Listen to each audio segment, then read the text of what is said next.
ವಿಘ್ನರಾಜ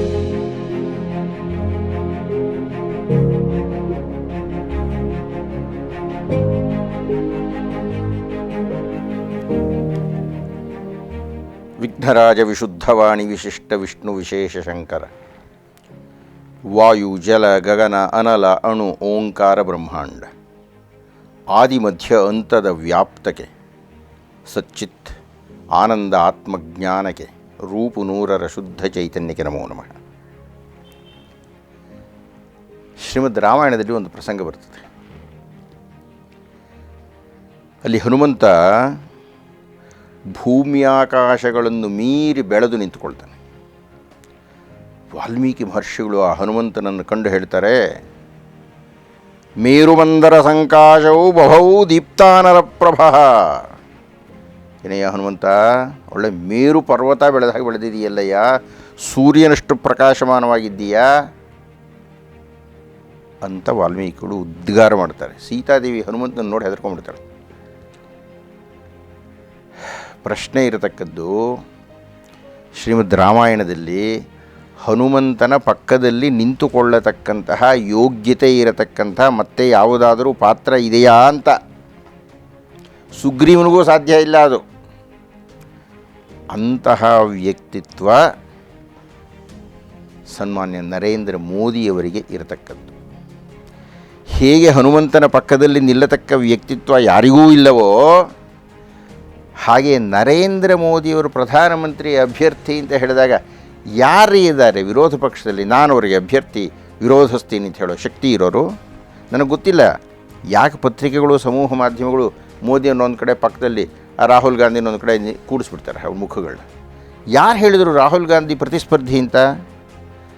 ನಾನು ಹೇಳೋ ಮಾತಲ್ಲ. ರಾಹುಲ್ ಗಾಂಧಿ ಪ್ರಧಾನಮಂತ್ರಿಯ ಅಭ್ಯರ್ಥಿ ಅಂತ ನೋಡೋಣ. ಮಹಾಗಠಬಂಧನದ ಎಲ್ಲರ ಹತ್ರಲ್ಲೂ ಹೇಳಿಸ್ಬಿಡಿ. ಮಾಯಾವತಿ ವಿರೋಧಿಸ್ತಾಳೆ, ಅಖಿಲೇಶ್ ವಿರೋಧಿಸ್ತಾನೆ, ಚಂದ್ರಬಾಬು ನಾಯ್ಡು ವಿರೋಧಿಸ್ತಾರೆ, ಕೊನೆಗೆ KCR ಯಾರು ಒಪ್ಕೊಂಡಿದ್ದಾರೆ ಇವರನ್ನ ಪ್ರತಿಸ್ಪರ್ಧಿ ಅಂತಂತ? ರಾಹುಲ್ ಗಾಂಧಿನ ಪ್ರಧಾನಮಂತ್ರಿ ಅಭ್ಯರ್ಥಿ ಅಂತ ಒಪ್ಕೊಂಡಿರೋರು ಯಾರು? ಅಸಲು ಕಾಂಗ್ರೆಸ್ ಅನ್ನತಕ್ಕಂಥದ್ದು ವಿರೋಧ ಪಕ್ಷದ ಪ್ರಧಾನ ಸ್ಥಾನವೂ ಇಲ್ಲ ಈ ಬಾರಿ. ವಿರೋಧ ಪಕ್ಷ ಆಗಬೇಕಾಗಿದ್ದರೆ ಅದಕ್ಕೇನೋ ಒಂದಷ್ಟು ಸಂಖ್ಯೆಯ ಸಂಸದರು ಬೇಕು, ಅದಿಲ್ಲ ಅದಕ್ಕೆ. ಆದ್ದರಿಂದ ವಿರೋಧ ಪಕ್ಷದ ಪ್ರಮುಖ ಸ್ಥಾನವೂ ಇಲ್ಲದ ಒಂದು ಕಾಂಗ್ರೆಸ್ನಿಂದ ರಾಹುಲ್ ಗಾಂಧಿಯವ್ರನ್ನ ನಿಲ್ಲಿಸ್ಬಿಟ್ಟು ಇವ್ರು ಪ್ರಧಾನಮಂತ್ರಿ ಅಭ್ಯರ್ಥಿ ಅಂದರೆ ಯಾರು ಒಪ್ಕೊಂಡ್ರು ಅವ್ರನ್ನ? ಅವ್ರ ಕಡೆಯವರೇ ಯಾರೂ ಒಪ್ಕೊಂಡಿಲ್ಲ. ಅಂದಮೇಲೆ ಪರಮಸತ್ಯ ಏನಪ್ಪ ಅಂದರೆ, ಪ್ರಧಾನಮಂತ್ರಿಯಾಗಿರತಕ್ಕಂತಹ ನರೇಂದ್ರ ಮೋದಿಯವರಿಗೆ ಪ್ರಬಲವಾದ ವಿರೋಧಿ ಅಭ್ಯರ್ಥಿಯೇ ಇಲ್ಲದ್ದರಿಂದ ಒಂದು ಅರ್ಥದಲ್ಲಿ ಈಗಾಗಲೇ ಪ್ರಧಾನಮಂತ್ರಿಗಳು ಗೆದ್ದು ಬಿಟ್ಟಿದ್ದಾರೆ. ಈಗಾಗಲೇ ನರೇಂದ್ರ ಮೋದಿಯವರು ಪ್ರಧಾನಮಂತ್ರಿ ಆಗಿ ಮುಂದುವರೆದು ಬಿಟ್ಟಿದ್ದಾರೆ ಅಂತಲೇ ನಮ್ಮಂಥ ಅಭಿಮಾನಿಗಳಿಗೆ ಅನ್ನಿಸ್ತಕ್ಕದ್ದು. ಆದರೂ ಏನು ಮಾಡೋಣ, ಕೆಲವು ವಿರೋಧ ಪಕ್ಷಗಳು ಅಪಪ್ರಚಾರಗಳನ್ನು, ಮಿಥ್ಯಾಪವಾದಗಳನ್ನು, ಸುಳ್ಳು ಸುದ್ದಿಯನ್ನು ಹಬ್ಬಿಸುತ್ತೆ. ನನಗೆ ಗೊತ್ತಿದೆ, ಈ ಚಿತ್ರಧ್ವನಿ ಸುರುಳಿಯನ್ನು ನೋಡ್ತಾ ಇರತಕ್ಕಂಥ ನೀವೆಲ್ಲರೂ ಸನ್ಮಾನ್ಯ ಮೋದಿಯವರ ಅಭಿಮಾನಿಗಳೇ. ನಾವೇ ನಿಮಗೆ ಪ್ರತ್ಯೇಕವಾಗಿ ಮೋದಿಯವರಿಗೆ ದಯವಿಟ್ಟು ಮತ ಹಾಕಿ ಅಂತ ಕೇಳಬೇಕಾಗಿಲ್ಲ. ನಾನು ಕೇಳ್ತಿದ್ದಾಗೆ ನೀವು ಹೇಳ್ತೀರಿ ನಾವು ಆಗಲೇ ಹಾಕ್ತೀವಿ ರೀ, ನೀವು ಯಾಕೆ ಹೇಳ್ತಾ ಇದ್ದೀರಿ ನೀವು ಹೇಳ್ತೀರಿ. ಆದರೂ ಮತ್ತೆ ಯಾಕೆ ಮಾತಾಡ್ತಾ ಇದ್ದೀನಿ ಅಂದರೆ ಒಂದೇ ಕಾರಣದಿಂದ. ಈಗಾಗಲೇ ಹೇಳಿದಂತೆ ಅತ್ಯಂತ ಸ್ಫಟಿಕ ಶುದ್ಧವಾಗಿರತಕ್ಕಂತಹ ನರೇಂದ್ರ ಮೋದಿಯವರ ಮೇಲೆ ಇಲ್ಲಿಯ ತನಕದ ಅವರ ಜೀವನದಲ್ಲಿ ಯಾವುದೇ ಕಪ್ಪು ಚುಕ್ಕೆಯನ್ನು ಹೊಂದಿರದೇ ಇರತಕ್ಕಂತಹ ನರೇಂದ್ರ ಮೋದಿಯವರ ಮೇಲೆ ಇಲ್ಲಿಯ ತನಕ ಅವರು ತಮ್ಮ ಜೀವನದಲ್ಲಿ ತಮ್ಮ ರಾಷ್ಟ್ರಪ್ರೇಮವನ್ನು, ತಮ್ಮ ಧೈರ್ಯವನ್ನು, ತಮ್ಮ ಶಕ್ತಿಯನ್ನು, ತಮ್ಮ ಸಾಹಸವನ್ನು, ತಮ್ಮ ಯುಕ್ತಿಯನ್ನು ಪ್ರದರ್ಶನ ಮಾಡಿರತಕ್ಕಂತಹ ಮೋದಿಯವರ ಮೇಲೆ ಇಲ್ಲಿಯ ತನಕ ಸನ್ಮಾನ್ಯ ಮೋದಿಯವರು ದಿನ ಬೆಳಗಾದರೆ 18-20 ಗಂಟೆಗಳು ರಾಷ್ಟ್ರಕ್ಕಾಗಿ ಸೇವೆ ಮಾಡ್ತಾ ಇರತಕ್ಕಂಥದ್ದನ್ನು ನೋಡಿಯೂ ಕೆಲವು ವಿರೋಧ ಪಕ್ಷದ ಮುಖಂಡರುಗಳು ಅವ್ರ ಬಗ್ಗೆ ಆಪಾದನೆ ಮಾಡ್ತಾರೆ. ಹೀಗಾಗಿ ಏನಾಗುತ್ತೆ, ನೋಡತಕ್ಕಂತಹ ಜನರಿಗೆ, ಜನಪದರಿಗೆ, ಪ್ರಜೆಗಳಿಗೆ ಅಕಸ್ಮಾತ್ ನಿಜ ಇರ್ಬೋದೇನೋ ಅನ್ನುವ ಸಂದೇಹ ಬಂದ್ಬಿಡುತ್ತೆ. ಅದು ಕಾರಣ ನಾನು ತಮ್ಮನ್ನು ಉದ್ದೇಶಿಸಿ ಮಾತನಾಡ್ತಾ ಇರತಕ್ಕಂಥದ್ದರ ಅತ್ಯಂತ ಪ್ರಬಲವಾಗಿರತಕ್ಕಂತಹ ಕಾರಣ ಏನಪ್ಪ ಅಂದರೆ, ಆ ರೀತಿ ಮೋದಿಯವರ ಮೇಲೆ ಬಂದಿರತಕ್ಕಂತಹ ಆಪಾದನೆಗಳು ಎಷ್ಟು ಸುಳ್ಳು, ಎಷ್ಟು ಆಧಾರರಹಿತ ಅನ್ನತಕ್ಕಂಥದ್ದನ್ನು ಹೇಳಲಿಕ್ಕಾಗಿ. ಮತ್ತು ಈ ವಿರೋಧ ಪಕ್ಷಗಳನ್ನು ಇಷ್ಟಪಡತಕ್ಕಂತಹ ಜನರಿದ್ದಾರಲ್ಲ ನಮ್ಮಲ್ಲಿ, ಅವರು ಕೇಳ್ತಾರೆ, ಯಾಕೆ ಹಾಕಬೇಕು ಪ್ರಧಾನಮಂತ್ರಿ ಮೋದಿಯವರು ಆಗಲಿ ಅಂತ ನಾವು ಯಾಕೆ ಮತ ಹಾಕಬೇಕಪ್ಪ ಅಂತ ಕೇಳ್ತಾರೆ. ಹೀಗಾಗಿ ನಾನು ಮಾತನಾಡತಕ್ಕಂಥದ್ದರ ಉದ್ದೇಶ ಎರಡು ಹಂತದಲ್ಲಿ ಸಾಗುತ್ತೆ. ಒಂದು, ಮೋದಿಯವರು ಭಾರತಕ್ಕಾಗಿ ಏನು ಮಾಡಿದರು, ಭಾರತದ ಸ್ಥಾನಮಾನಗಳು ಮೋದಿಯವರ ಸಂದರ್ಭದಲ್ಲಿ ಹೇಗೆ ಉತ್ಕರ್ಷಕ್ಕೆ ಬಂದಿತು. ಎರಡನೆಯದು, ಅವರ ಮೇಲೆ ಇರತಕ್ಕಂತಹ ಆಪಾದನೆಗಳಿಗೆ ಉತ್ತರ ಕೊಡತಕ್ಕ ಪ್ರಯತ್ನ. ಮೂರನೆಯದು, ಸನ್ಮಾನ್ಯ ಮೋದಿಯವರಿಂದ ನಮಗೆ ಆಗಿರತಕ್ಕಂತಹ ಅನುಕೂಲಗಳು.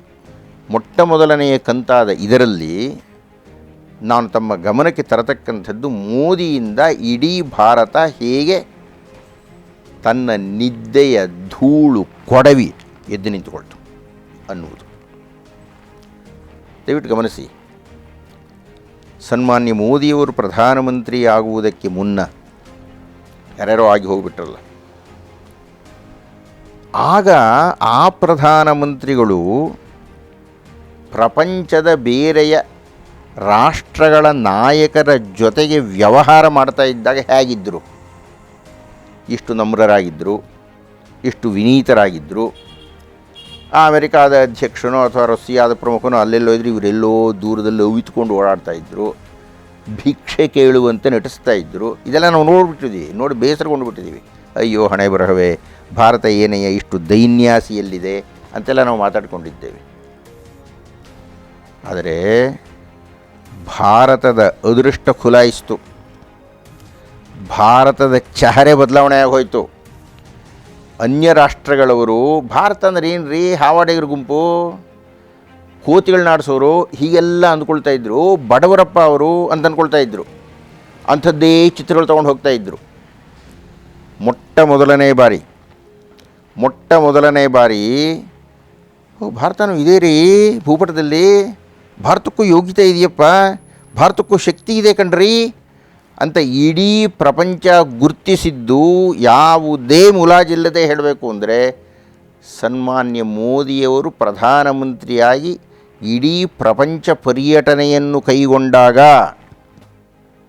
ಆ ಸಿಂಹ ಬರ್ತಕ್ಕಂಥ ನಡಿಗೆ, ಆ ಮಾತಾಡತಕ್ಕಂಥ ವಾಗ್ವೈಭವ, ಅವರು ಭಾರತವನ್ನು ಪ್ರತಿನಿಧಿಸಿದಾಗ ಭಾರತದ ವ್ರತವನ್ನು ಅನುಷ್ಠಾನಕ್ಕೆ ತರ್ತಾ ಇದ್ದಂತಹ ರೀತಿ ಏನು, ಆ ದುರ್ಗಾ ಸಂದರ್ಭದಲ್ಲಿ 9 ದಿವಸಗಳ ಕಾಲ ಪ್ರತಿನಿತ್ಯ ಉಪವಾಸ ಮಾಡಿ ಕೇವಲ ಬಿಸಿ ನೀರನ್ನು ಕುಡಿತಾ ಇದ್ದಂಥ 60 ದಾಟಿದ ಒಬ್ಬ ವ್ಯಕ್ತಿ 9 ದಿವಸಗಳ ಕಾಲ ಸತತವಾಗಿ ಉಪವಾಸ, ಬರೀ ಬಿಸಿ ನೀರು, ಸುಮ್ಮನೆ ಹೋಗಿ ಬಂದರೆ ಬೇರೆ ರಾಷ್ಟ್ರಕ್ಕೆ.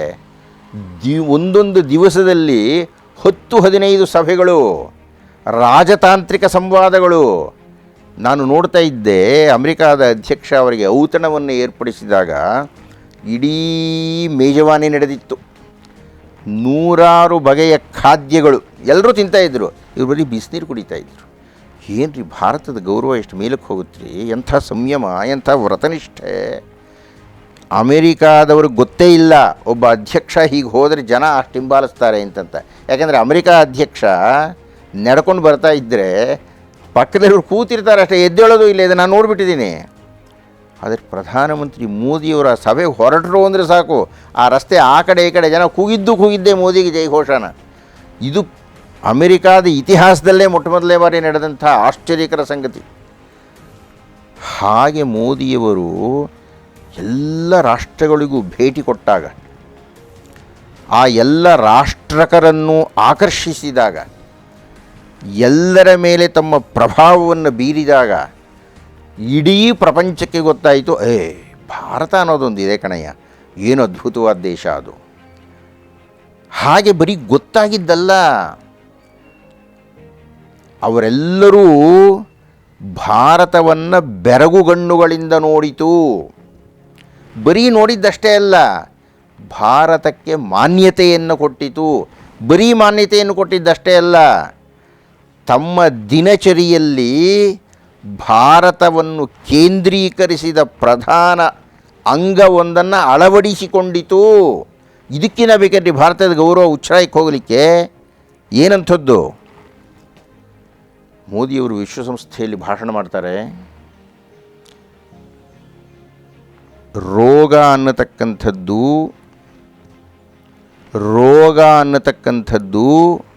ಇಡೀ ಪ್ರಪಂಚದಲ್ಲಿದೆ.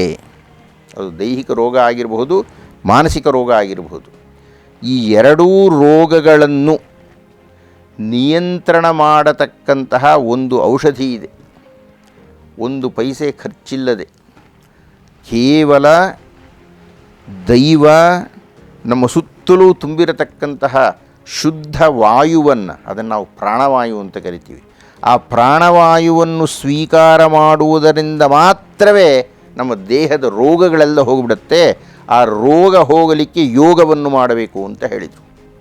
ಅವರ ಆ ಭಾಷಣ ಎಷ್ಟು ಪ್ರಭಾವಿಯಾಗಿತ್ತು ಅಂದರೆ, ವಿಶ್ವಸಂಸ್ಥೆ ಹುಟ್ಟಿದ ಕ್ಷಣದಿಂದ ಎಷ್ಟೆಷ್ಟೋ ನಿರ್ಣಯಗಳನ್ನು ಮಂಡನೆ ಮಾಡಿದ್ದಾರೆ.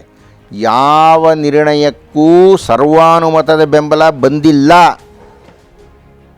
ಆದರೆ ಆ ದಾಖಲೆ ಮುರಿದೋಯ್ತು. ಮೋದಿಯವರು ಭಾಷಣ ಮಾಡಿದ ಮೇಲೆ ಪ್ರಪಂಚದ ಎಲ್ಲ ರಾಷ್ಟ್ರಗಳು ಮೋದಿಯವರು ಹೊಗಳಿದ ಭಾರತದ ಮೂಲವಾದ ಯೋಗ ಚಿತ್ತವೃತ್ತಿ ನಿರೋಧ ಅನ್ನತಕ್ಕಂತಹ ಪತಂಜಲಿಯ ಸೂತ್ರವನ್ನು ಒಪ್ಪಿಕೊಂಡು ತಮ್ಮ ದೇಶಗಳಲ್ಲೆಲ್ಲ ಯೋಗವನ್ನು ಅನುಷ್ಠಾನ ಮಾಡ್ತೀನಿ ಅಂತ ಹೇಳಿದ್ರಿ. ಇದಕ್ಕಿನ್ನ ದೊಡ್ಡ ಗೌರವ ಭಾರತಕ್ಕೆ ಇನ್ನೇನು ಬೇಕಾಗಿದೆ? ಬರೀ ಅಷ್ಟೇ ಹೇಳಿಲ್ಲ ಅವರು, ಅಂತಾರಾಷ್ಟ್ರೀಯ ಯೋಗ ದಿವಸ ಅನ್ನತಕ್ಕಂಥದ್ದನ್ನು ಖಚಿತಪಡಿಸಿದರು. ಸನ್ಮಾನ್ಯ ಮೋದಿಯವರು ಯಾವ 2015ನೇ ಇಸವಿಯಲ್ಲಿ ಈ ಉದ್ಘೋಷವನ್ನು ಮಾಡಿದರೋ ಅದು ವೇದಘೋಷದಂತೆ ಇತ್ತೋ, ಅಂದಿನಿಂದ ಯೋಗದ ದಿನಾಚರಣೆಯನ್ನು ಯಾವತ್ತು ಮಾಡಬೇಕು ಅಂತ ಕೇಳಿದರು. ಶ್ರೀಕೃಷ್ಣ ಗೀತೋಪದೇಶ ಮಾಡಿ ಯೋಗವನ್ನು ಹೇಳಿದ್ದು ಬೇರೆ, ಯಾಜ್ಞವಲ್ಕ್ಯ ಮಹರ್ಷಿಗಳು ತಮ್ಮ ಯೋಗ ಅನ್ನುವ ಪುಸ್ತಕದಲ್ಲಿ ಯೋಗವನ್ನು ವಿರಚಿಸಿ ಯೋಗದ ವ್ಯಾಖ್ಯಾನ ಕೊಟ್ಟಿದ್ದು ಬೇರೆ, ಪತಂಜಲ ಮಹರ್ಷಿಗಳು ತಮ್ಮ ಯೋಗ ದರ್ಶನದಲ್ಲಿ ಯೋಗವನ್ನು ಹೇಳಿದ್ದು ಬೇರೆ. ಆದರೆ ಈ ಯೋಗ ಅನ್ನೋದಕ್ಕೆ ಯಾವ ದಿವಸ, ಯಾವುದು ಅಧಿಕೃತವಾದ ದಿವಸ ಅಂತ ಕೇಳಿದಾಗ ಮೋದಿಯವರು ಹೇಳಿದರು, ಜೂನ್ 21 ಯೋಗದ ದಿನಾಚರಣೆಯನ್ನು ಆಚರಣೆ ಮಾಡಿ ಅಂತ. ಯಾರು ಹೇಳಿದರು? ಮೋದಿ ಎನ್ನತಕ್ಕಂತಹ ಯೌಗಿಕ ಋಷಿ ಕೊಟ್ಟ ದಿವಸ ಅದು. ಅಂದಿನಿಂದ ಅಂತಾರಾಷ್ಟ್ರೀಯ ಯೋಗ ದಿವಸ ಅಂತಂತ ಹೇಳಿ ನಮ್ಮ ಭಾರತದ ಯೋಗವನ್ನು ಇಡೀ ಪ್ರಪಂಚದ ರಾಷ್ಟ್ರಗಳೆಲ್ಲ ಅನುಷ್ಠಾನಕ್ಕೆ ತಂತು. ಇದಕ್ಕಿನ್ನ ದೊಡ್ಡ ಗೌರವ ಬೇಕೇನ್ರಿ? ಮೋದಿಯವರೆಷ್ಟು ದೊಡ್ಡ ವ್ಯಕ್ತಿ ಅಂತ ಹೇಳಲಿಕ್ಕೆ, ಭಾರತದ ಗೌರವವನ್ನು ಹೆಚ್ಚಿಸಲಿಕ್ಕೆ. ಮತ್ತೊಂದು ಉದಾಹರಣೆಯನ್ನು ಕೊಟ್ಬಿಡ್ತೀನಿ ಈ ಹಿನ್ನೆಲೆಯಲ್ಲಿ. ಪ್ರತಿಯೊಂದು ರಾಷ್ಟ್ರಕ್ಕೂ ತಮ್ಮ ಸಾಹಿತ್ಯ, ತಮ್ಮ ಕಲೆ, ತಮ್ಮ ಗಾನ, ತಮ್ಮ ನೃತ್ಯ, ತಮ್ಮ ಸಂಸ್ಕೃತಿ ಎಲ್ಲ ಇದ್ದೇ ಇರುತ್ತೆ. ಪ್ರತಿಯೊಬ್ಬರಿಗೂ ಅವರು ಬಹಳ ದೊಡ್ಡದು ಅಂತ ಹೇಳ್ತಾರೆ. ಆದರೆ ಮೋದಿಯವರು ಕೈಗೊಂಡಂತಹ ಪ್ರಚಾರ ಪ್ರಭಾವದಿಂದಾಗಿ ನಮ್ಮ ದೇಶದ ವ್ಯಾಸಕೃತ ಕೃಷ್ಣೋಪದೇಶದ ಭಗವದ್ಗೀತೆ ರಾಷ್ಟ್ರೀಯ ಗ್ರಂಥದಂತೆ ಬೇರೆ ರಾಷ್ಟ್ರಗಳ ಪ್ರಮುಖರನ್ನು ಭೇಟಿಯ ಮಾಡಿದಾಗ ಕೊಡಲ್ಪಡ್ತು. ಅಂದರೆ ಅರ್ಥ ಏನು? ಮತ್ತೊಂದು ಸಲ ಈ ವಾಕ್ಯವನ್ನು ಹೇಳ್ತೀನಿ. ಭಾರತದ ಸಾಹಿತ್ಯವನ್ನು ದಯಮಾಡಿ ಗಮನಿಸಿ. ಒಂದು ಕಾಲದಲ್ಲಿ ಭಾರತದ ಸಾಹಿತ್ಯದ ಪರಿಚಯ ಇಲ್ಲದೇ ಇದ್ದಾಗ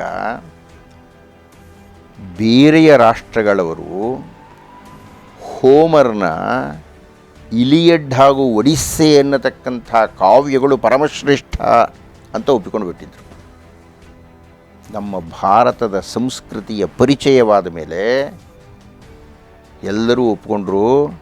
ಮೇಲ್ನೋಟಕ್ಕೆ ಒಪ್ಕೊಂಡ್ಬಿಟ್ರು. ಏನಂತ?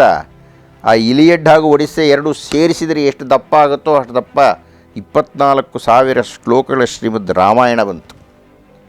ಆಮೇಲೆ ಅವ್ರಿಗೆ ಗೊತ್ತಾಯಿತು, ಅರೆ 24,000 ಏನ್ರಿ, ಇದ್ರ 4ರಷ್ಟೊಂದು ಮಹಾಭಾರತ ಇದೆ ಅಂತಂತ. ಪ್ರಪಂಚದ ಅತ್ಯಂತ ಪ್ರಾಚೀನವಾದಂತಹ ಬೃಹತ್ ಗಾತ್ರದ ಸಪಾದ ಲಕ್ಷ ಶ್ಲೋಕಗಳ ಗ್ರಂಥವಾದ ಮಹಾಭಾರತವನ್ನು ಇಡೀ ಪ್ರಪಂಚದ ಪ್ರಾಚೀನ ಕೃತಿ ಅಂತ ಒಪ್ಪಿಕೊಳ್ತು. ಅದರೊಳಗೆ ಸಾರವತ್ತಾಗಿರತಕ್ಕಂಥ ತಾತ್ವಿಕ ಸನ್ನಿವೇಶ ಅಂದರೆ ಭಗವದ್ಗೀತೆ. ಆ ಭಗವದ್ಗೀತೆಯನ್ನು ರಾಷ್ಟ್ರೀಯ ಗ್ರಂಥ ಅನ್ನುವ ಅರ್ಥದಲ್ಲಿ ಸನ್ಮಾನ್ಯ ಮೋದಿಯವರು ಯಾವುದೇ ರಾಷ್ಟ್ರಕ್ಕೆ ಹೋದರೂ ಅಲ್ಲಿನ ರಾಷ್ಟ್ರದ ಪ್ರಮುಖರಿಗೆ ಭಗವದ್ಗೀತೆಯನ್ನು ಕೊಡ್ತಾರೆ. ಅವರು ಯಾವುದೋ ಒಂದು ಸ್ಮರಣಿಕೆಯನ್ನು ಕೊಟ್ಟರೆ ಇವರು ಭಾರತದ ಕಾವ್ಯ ಶಿಖರ, ಭಾರತದ ತಾತ್ವಿಕ ದರ್ಶನ, ಭಾರತದ ಆಚಾರ್ಯರುಗಳೆಲ್ಲ ಯಾವುದನ್ನು ಪ್ರಸ್ಥಾನತ್ರಯ ಅಂತ ಹೇಳಿ ಅದರಲ್ಲಿ ಒಂದನ್ನು ಭಗವದ್ಗೀತೆ ಅಂತ ಒಪ್ಪಿದ್ದಾರೋ ಅಂತಹ ಭಗವದ್ಗೀತೆಯನ್ನು ಕೊಡ್ತಾ ಹೋದರೂ ಇವತ್ತು ಪ್ರಪಂಚದಲ್ಲಿ ಭಗವದ್ಗೀತೆಗೆ ಮಾನ್ಯತೆ ಬಂತು. ಈ 2 ಕಾರಣಗಳಿಗಿನ್ನ ಇನ್ನೊಂದು ದೊಡ್ಡ ಕಾರಣ ಯಾವುದು ಬೇಕಾಗಿದೆ? ಇನ್ನೂ ಒಂದು ಕಾರಣವನ್ನು ನನ್ನ ಚಪಲಕ್ಕೆ ಹೇಳಿಬಿಡ್ತೀನಿ. ಪ್ರಪಂಚದವರೆಲ್ಲ ಭಾರತವನ್ನು ನಗಣ್ಯವಾಗಿ ಕಂಡಿತ್ತು. ನಮ್ಮ ಮೇಲೆ ದಬ್ಬಾಳಿಕೆ, ಪಾಕಿಸ್ತಾನದವರು, ಚೀನಾದವರದು. ಹೀಗಾಗಿ ಭಾರತವನ್ನು ಬಿಟ್ಟರೆ ಭಾರತದ ಅಕ್ಕಪಕ್ಕದಲ್ಲಿದ್ದವರೆಲ್ಲರೂ ಅವರೆಲ್ಲ ದೊಡ್ಡ ರಾಷ್ಟ್ರಗಳು ಅಂತ ಇದ್ದರು.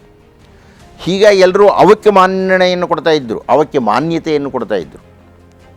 ಆದರೆ ಮೋದಿಯವರ ಪ್ರಚಾರ ಶುರುವಾದ ಮೇಲೆ, ಮೋದಿಯವರ ಪ್ರವಾಸ ಶುರುವಾದ ಮೇಲೆ, ಮೋದಿಯವರ ರಾಜತಾಂತ್ರಿಕ ಸಂವಾದಗಳು ಶುರುವಾದ ಮೇಲೆ ಇವತ್ತಿನ ದಿವಸ ಆ ಸ್ಥಿತಿ ಇಲ್ಲ.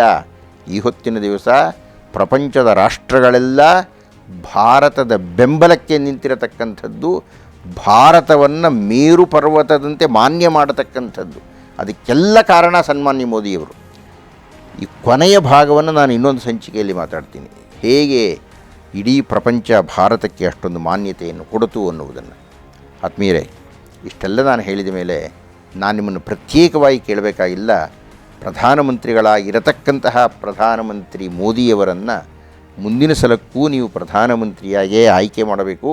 ಹಾಗೆ ಆಯ್ಕೆ ಮಾಡಬೇಕಾಗಿದ್ದರೆ ಬರ್ತಾ ಇರತಕ್ಕಂಥ ಲೋಕಸಭಾ ಚುನಾವಣೆಯಲ್ಲಿ ಪ್ರಧಾನಮಂತ್ರಿಯವರ ಹೆಸರನ್ನು, ನರೇಂದ್ರ ಮೋದಿಯವರ ಹೆಸರನ್ನು ಜಪ ಮಾಡತಕ್ಕಂತಹ ಸಂಸದರನ್ನು ನಾವೆಲ್ಲ ಆಯ್ಕೆ ಮಾಡಬೇಕಾಗಿದೆ. ನೀವು ಆಯ್ಕೆ ಮಾಡ್ತೀನಿ ಅಂತ ನನಗೆ ನಂಬಿಕೆ ಇದೆ. ನೀವು ಹಾಗೆ ಮಾಡ್ತೀರಿ. ನಮಸ್ಕಾರ.